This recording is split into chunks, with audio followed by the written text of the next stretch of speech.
درود به شما بینندگان عزیز. باز هم من هستم مریم دولتова. خوش آمدید به برنامه ما. امیدوارم که براتون یک صحبت جالب اینجا کرده توانیم. و صحبت امروزه ما حسن لباس است.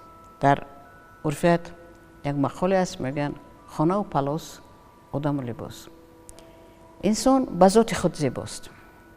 انسان به ذات خود خیلی ارزشمند است.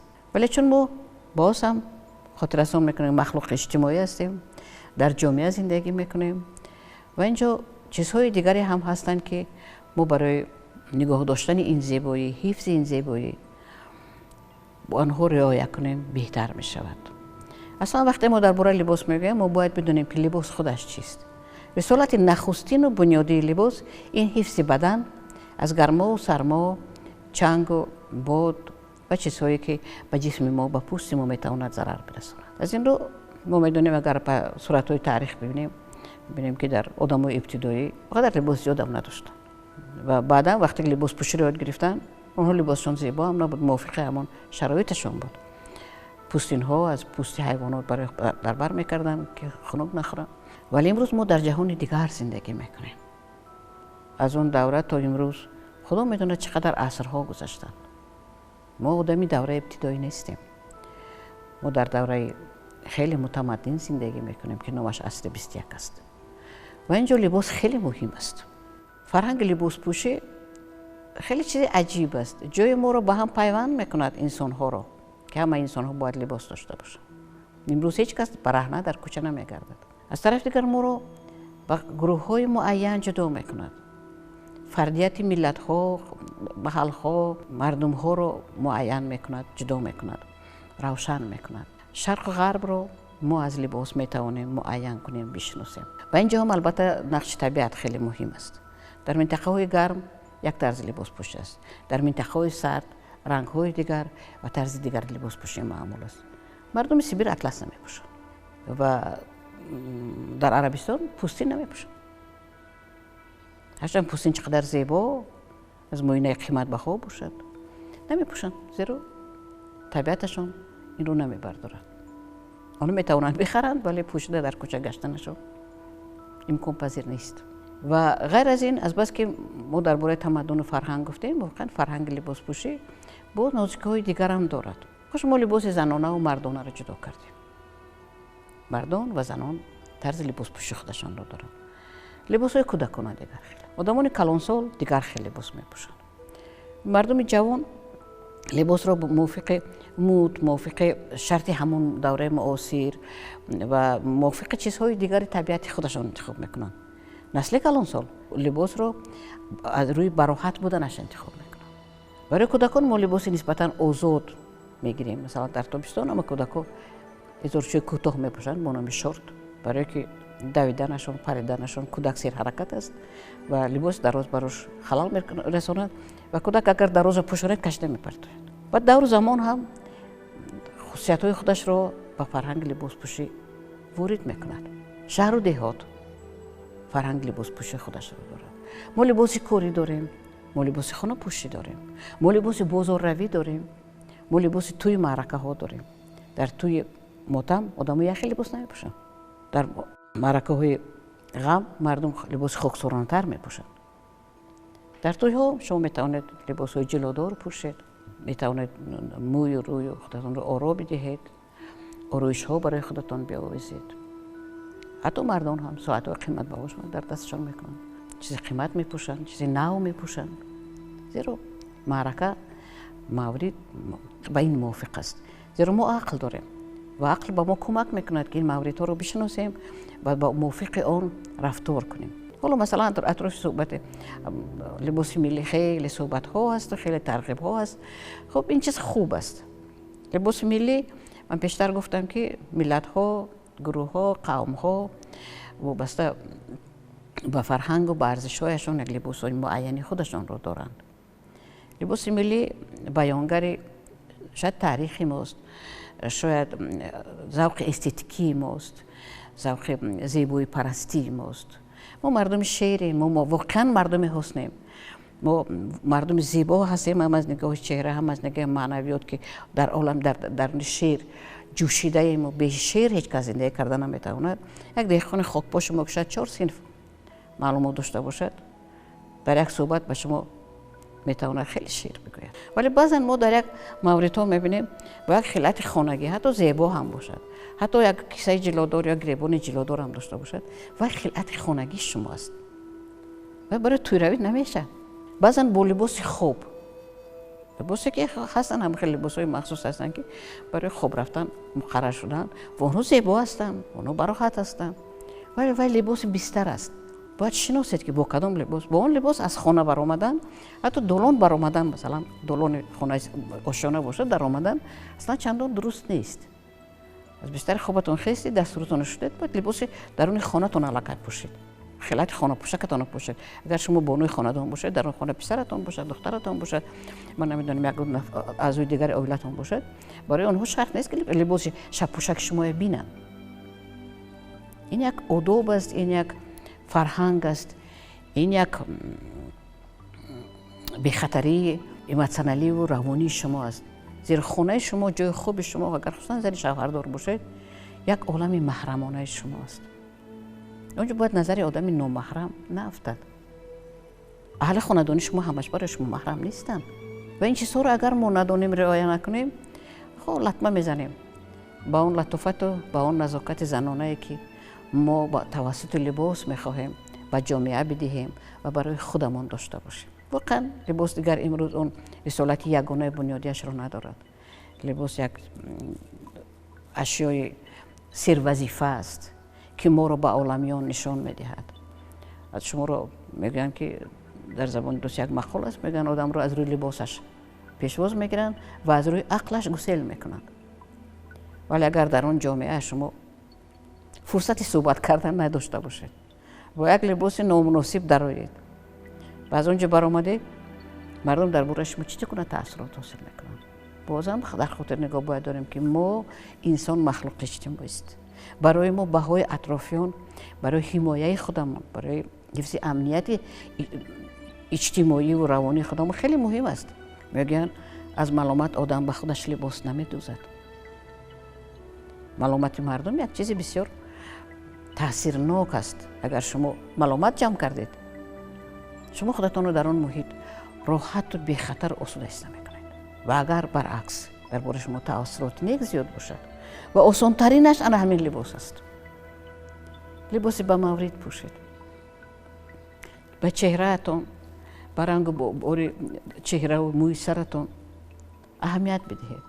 شما خواهید به 100 سومون هم، به 50 سومون هم یک لباس فوری خریده میتوانید. همون چیزی که موافق خودتون است. میتواند یک گزوار عادی باشد ولی اون رو زیبا اگر بدوزانید، خوش سلیقه بپوشید، موافق رنگ رویتان، موافق سن و سالتان، موافق قد و قامتتان بپوشید، شما همون حسن طبیعی خودتان رو باز هم زیادتر میکنید، روشن‌تر میکنید. یک مشکل امروزه که سریع بسیار سخن میکنیم، این گرویدن بانوهای ما خاصه با لباس‌هایی که غیر تاجیکی هستند، با لباس‌هایی که با طبیعت ما موافقت نمیکنند. من همیشه وقتی که با اطلس و به قسم نگاه میکنم، من همیشه طبیعت کشور من میبینم.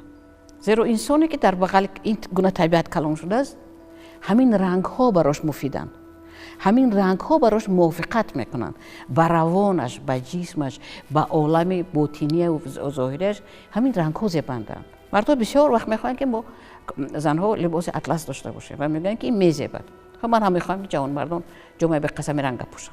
و چرا امروز همین رنگ های نازنین 7 رنگ آسمانی رو که در طبیعت ما هست یک طرف گذاشتن، به رنگ های سیاه چسبیدن. این رنگ ها مال ما نبود. من چند روز پیش صحبت اکتریسه نازنین ما سایرا میسایه رو گوش کردم و اون همین سوال رو میدهد، میگه این از کجا آمد؟ بعضیان میگن که از عربستان آمد. در خود عربستان این رنگ های سیاه قریب که نیستن. وقتی که ما در سفرها در کشورهای اسلام میبینیم این رنگ هایی که در ما اینقدر معمول شد، ما خودمون سرچشمه‌اش نمیدونیم، ولی سبب مایل کردن ما در اون است که ما به قدر خودمون نمیرسیم. من اگر دونم که همین لباس من برای من چقدر میزیبد، من اگر به قدر این برسم، من اگر احترام ملی خودم رو، احترام 7 پشت اولادم، اجدادم رو در ضمیرم جای کرده باشم، چیزی بیگانه در زندگی من جایم نمیگیرد. من قبول میکردم اگر که وای براحت میبود. براحت نیست. بسیار دراز است. هنگام حرکت خلل میرساند. اگر من گویم که زیبنده باشد، زیبنده نیست. زنهای تاجیکستان نه همشان سفید هستند که آن رنگ سیاه سفیدی آنها را باز هم روشن‌تر کند. ما زنهای گندمگون هم بسیار داریم و آن رنگ سیاه آنها را عموما نانمایان میکند. او را همچون شخصیت، همچون چهره، همچون یک انسانی علاوه نمیبینه. در درون رنگ‌های سیاه گم میشوند. و همین دو رنگ در یک جایگی سفید و سیاه در بسیار محل‌های تاجیکستان و نه تنها تاجیکستان، آسیای میانه، در شاید ازبکستان هم رنگ معتم بود. همیشه در روس‌ها هم این رنگ معتم بود. ولی چرا ما امروز در زندگی هر روزه با لباس معتمی میگردیم؟ باز هم برمیگردیم به اون آغاز صحبت که مورد لباس پوشی رو ما باید بدونیم. این همون در صحبت پیشتر گفته بودیم که ما با دخترکان زیادتر فشار می آوریم و احساس خود ارزش دهی آنها نظر به پسرکان پایان‌تر است و آنها آسان داده می شوند. آنها همیشه نیازمند تعریفند. یک کس آنها رو باید تحسین بگوید. و وقتی که چند نفر می آید و با آنها میگوید که انا همین لباس به تو زیبید، اینها ساده باور میکنن. من در بین آنهایی که همین گونه لباس رو قبول کردن، من کم میبینم زنهای با معرفت را. من قریب که نمیبینم آنهایی که صاحب معلومات عالی هستند، با کارهای مشغولند و آدمانی که از نگاه فرهنگ، از نگاه دانشی، ادبیات، تاریخ چیزا خیلی ذخیره ها دارن. آنها خودشان رو میشناسن. آنها به قدر خودشان میرسن. آنها میدونن که لباس خوبشان کدام است، لباس ناخوبشان کدام است. شما آنها رو با وصف فریفته نمیتوانید. و یک سبب شاید همونجا باشد. اینجا خوب میشد که یگان تحقیقات گذرانده میشد که تحقیقات جامعه شناسی که از بین هم در زمان که چرا همین لباس رو شما انتخاب کردید، شاید اون وقت عمیق‌تر میشد. و از چیزی که من میگم یک چیزی است که از نقطه نظر خودم دید یک شخص، یک نفر است و دید تجربه یک روانشناس است که با یک روی کم کار کرده است. ولی در هر صورت اگر ما در مورد خودپنداری خودمان استوار باشیم، در مورد خودشناسی ملی استوار باشیم، اگر ما واقعا تاریخ 1000 ساله و بیشتر از آن خودمون رو بشناسیم، بدونیم که ما کی هستیم، از کجا آمدیم و اینجا چی کار میکنیم، رسالت امروزه ما برای خودمون امروزه و برای آیندگان ما چی است، ما به این گونه اشتباه ها راه نمیدهیم. زندگی ما فقط اینجا و امروز نیست. آن تاریخ چندین هزار ساله که ما با اون تکیه میکنیم و آینده ما، این ملت عمر بیشتر دارد. ما هنوز چیزی نمیدونیم، ولی ما امروز میبینیم که تاجیکستان چگونه رشد میکنه. ما میبینیم که پیوندی کشورهای همزبان ما تدریجا خیلی قوی میشد. ما میدونیم که یک فرهنگ مشترک خیلی قوی داریم که اینجا هم آنجا هم رشد کرده ایستاده. و این زبان و این فرهنگی که زیر اینقدر فشارهای قوی چندین عصره از بین نرفت، در یک زمانه که خیلی دیگر مساعداتش بیشتر است، آیندهش خیلی روشن است. و ما با آن آینده چی میبریم؟ با لباسمون ما چی میبریم؟ با گفتارمون ما چی میبریم؟ با حسن چهرهمون ما چی میبریم؟ و اگر ما سر این چیزها اندیشه کنیم، من فکر میکنم که نه مردان ما و نه زنان ما در این مورد اشتباه نمیکنن. و بعضی فیلم هایی که مردم با نوع ما خوب بسیار تماشا کردن، عادت کردن. خب اگر شما فیلم های ترکی رو تماشا کرده باشید، میگن که با فیلم های ترکی تقلید میکنن. خب با لباسشون هم تقلید کنید. در فیلم های ترکی نمیبینید این لباس سیاه و سفید دامنش زمین رو میروبد. یک فیلم خیلی مشهور است، عصر محتشم، فیلم ترکی. شما لباس های آنها رو ببینید، کنیز و خانم و شاهبانو چگونه لباس میپوشن، لباس های فاخر میپوشن و مهمش که خیلی زیبا میپوشن، به خودشون میزیبد این لباس ها. اگر همون اکتریسه ها رو شما بیرون از این لباس با لباس عادی ورزشی ببینید، اونقدر حسن و لطافتی که در آنجا هست نمیبینید، نیست. و اون لباس چگونه اون حسن و لطافت رو تاکید میکند، جدا میکند، پیشنهاد میکند، روشن میکند. این رو بیاموزید و این چیز در اختیار خود شماست و این چندان گرانبها هم نیست. حتی همین لباس مقرری تاجیکانه ما که کرته و پاجامه است، یک انسامبل زیباست. با اون اگر شما میخواهید که در سرتون رومال داشته باشید، لباس موافق اون یک رومال دیگر یا شرف میگن، لباس ها که طرز بستنش آسان‌تر و دیگر خیلتر است، استفاده برید. خیلی زیباست. اگر شما رنگ‌های روشن رو نمیپذیرید، بگذار رنگ‌های یخیله باشد ولی سبز باشد، رنگ‌های طبیعت کشورتان باشد، گلابی باشد، بنفش باشد، زرد باشد. همه رنگ‌هایی که در همین نقش‌های اطلس، لباس امروزی من هم که اطلس است، در اینجا هست. این رنگ‌ها رو استفاده برید و خودتان رو مقایسه کنید. در لباس سیاه در نزد آینه بیستید و بعدا بگذارید به لباس روشن و احساس درونیتون اهمیت بدید که اون چگونه به شما تاثیر میکنه. ولی در یک صحبت دیگر ما درباره تاثیر رنگ‌ها گفته بودیم. واقعا رنگ سیاه یک از رنگ‌های فشار آورنده است. رنگ سیاه رنگ شب است. در شب ما همیشه در تاریکی میترسیدیم. امروز دوشنبه ما خیلی چراغان است. شما به یک جایی بروید که اونجا هرگز چراغ نیست، من میبینم چگونه شما در شب کوچه میبروید. معینه خودش شب رو همچون مورد خطر، رنگ سیاه رو هم رنگ خطر اعلام کرده است. بله، و وقتی که شما این چیز رو میپوشید و خودتون رو در این لباس در آینه میبینید، باور کنید شما به خودتون احساس امنیت دادن نمیتوانید. از این رو وقتی که ما درباره لباس صحبت میکنیم، گفتیم که رسالت بنیادی و یگانه لباس که در عصرهای پیشین بود از بین رفت. امروز لباس خیلی رسالت‌های دیگر دارد. لباس ما رو به جامعه میشناساند، لباس به محیط، به عالم باطنی خود ما تاثیرها میرساند، لباس ما رو سالم میگرداند و لباس ما رو میتواند بیمار گرداند، دلتنگ گرداند، گرفتار دپرسیا ها کند.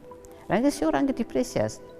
آدمانی که به دپرسیا گرفتارن آنها رنگ روشن رو دوست نمیدارن و رنگ سرخ رنگ سعادت است.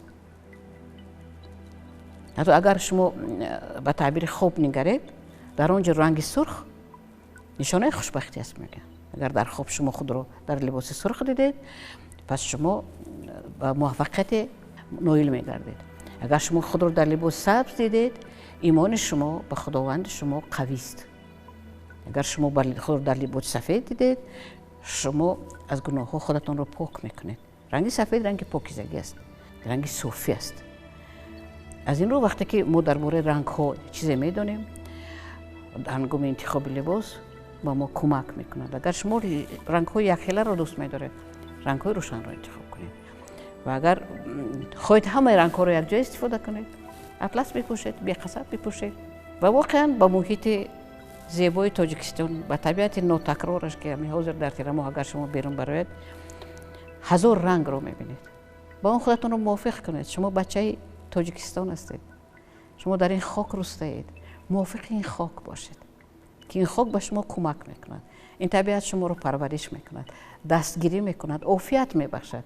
وقتی ما بیمار میشیم، خسته میشیم، میرویم. اونهایی که در دهات خشتبار دارن میروند به دهه، اونهایی که ندارن میروند به استراحتگاهی که در آغوش طبیعت است.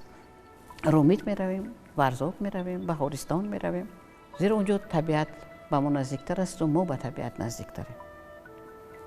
پس لباس شما باید نشان دهنده طبیعت باشد، باید رنگ طبیعت باشد.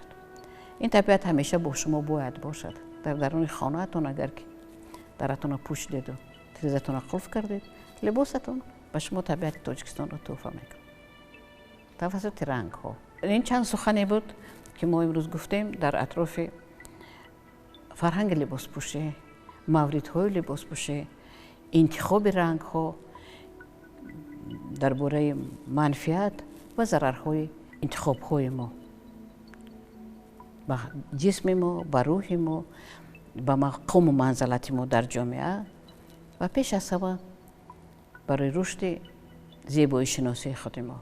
انسان زیباست و او همیشه نظرش باید زیبا باشد و عالم خودتان رو، عالم کودکانتان رو با این زیبایی ها پرورش بدهید.